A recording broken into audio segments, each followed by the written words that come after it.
రైతు సోదరులకు నమస్కారము. వెల్కమ్ టు అగ్రో టీవీ6 తెలుగు. మీలో ఎవరైనా మొదటిసారి మన ఛానల్ను చూస్తున్నట్లయితే దయచేసి మన ఛానల్ని లైక్, షేర్ అండ్ సబ్స్క్రైబ్ చేసుకోగలరు.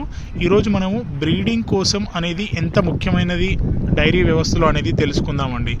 చాలామంది రైతులు 1-2 ఉన్న వాళ్ళంటేనేమో వేరే పరిస్థితి అండి. వాళ్ళు ఒక బుల్ని కానీ ఎద్దును కానీ కోడని కానీ పెంచుకోలేరు. అది కొంచెం కష్టతరమైన పని.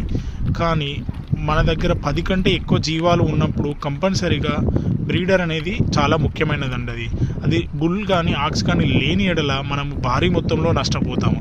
ఎందుకంటే ఎదకు వచ్చిన పశువును మూగజీవాలు కాబట్టి ఎదకు వచ్చిన వాటిని గుర్తించడం అనేది చాలా కష్టతరమైన పని. దానికి చాలా అనుభవం కావాలి.